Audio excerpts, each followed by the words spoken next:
আজিল বাড়ি হেলারের মন্তব্যটি জেনে নিই।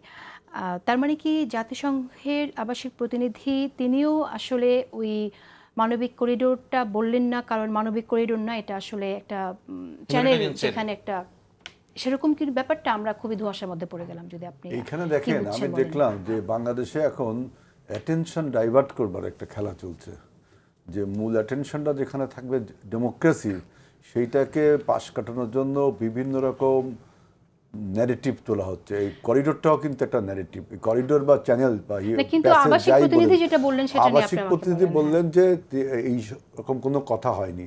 তার মানে সরকার নিজের থেকে জানি তুলছে। তা আমি তো সেটা বললাম, সরকার নিজের থেকে তুলছে কেন? আপনি ডেমোক্রেসিকে বাদ দিয়ে আপনি এই লাইনে আলোচনা করেন, তাহলে কি সময়টা ক্ষেপণ করা যাচ্ছে, দীর্ঘদিন ক্ষমতায় থাকা যাচ্ছে।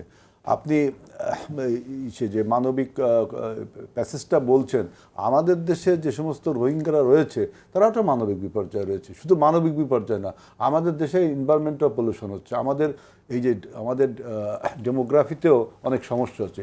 এদেরকে রিপ্লেসমেন্ট করার কথা না বলে ওইখানে যুদ্ধ হচ্ছে, সেই সময় যে সমস্ত লোক ডেস্টিটিউট হচ্ছে বা আপনার দুস্থ হচ্ছে, তাদেরকে কিভাবে সাহায্য করা যায়।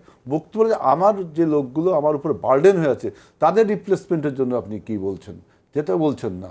সুতরাং আপনি এই যে নতুন বলছেন যে, আমি এই জন্যই বললাম যে অ্যাটেনশন ডাইভার্ট করার খেলা হচ্ছে, যে প্রধান উপদেষ্টা কিন্তু বলেছে যে বিমান বাহিনীর একটি মিটিংয়ে এই খেলায় কি উনিও শরীক হবেন? জাতিসংঘ তো অস্বীকার করছে যে আমরা এরকম কিছু বলিনি, সে তো অস্বীকার করছে। তার মানে কি সরকার এই ন্যারেটিভগুলো তুলছে। ফয়েজ আহমেদ যেটা বললেন যে উনি মানবিক করিডোর বলেননি, কিন্তু একই তো ভাই, চ্যানেল বলেন, প্যাসেজ বলেন, শব্দ নিয়ে বড় ভাইরে আমি একটু জাস্ট শব্দ নিয়ে খেলার কিছু না, শব্দ বাদ দেন। আপনাকে আমি একটা ইন্টারেস্টিং জিনিস বলি, দেখেন আপনার জন্য সুবিধা করতেছি, বিএনপির জন্য পার্টিকুলারলি সুবিধা। যখন আপনারা বলছেন যে অ্যাটেনশন ডাইভার্ট আর একটা issue, it's corridor issue, right? Corridor বা হিউম্যানিটেরিয়ান চ্যানেল বা বাংলাদেশকে যুদ্ধক্ষেত্রে একটা ইস্যু তো। আরে সরকার তো বারবার বলছে এটা নাই, ইস্যুটাই নাই বলতেছে। আপনি ওই ইস্যু নিয়ে কথা বলে বা তারপরে ইস্যুটাকে সামনে আনতেছেন, আবার বলতেছেন যে ডাইভার্ট করার জন্য ইস্যু আনতেছেন। প্রস্তুতি নিতে হবে, নিলে সম্পূর্ণ নিতে হবে। এই কথা বলার পরেই কিন্তু মানবিক করিডোর আগে আসে, যুদ্ধের কথা। No no no no no, please আপনি সোলজারের সামনে, আমি আপনাকে এখানে আপনাকে 30 সেকেন্ডসের মধ্যে আমি আপনার দুইটা ইস্যুর জবাব দেই। সোলজারের সামনে গিয়ে আপনি বিয়ে বাড়ির দাওয়াত করার জন্য প্রস্তুতি নিতে বলবেন না, আপনিও বলবেন না সোলজারের সামনে। শেষ করি। আরেকটা হচ্ছে, আপনি যেমন শুরু করছিলেন যে আমি এখানে এসেছি সংস্কার করতে, এই আলাপটা যখন করছিল, কোন মিটিংটি ছিল সেটা?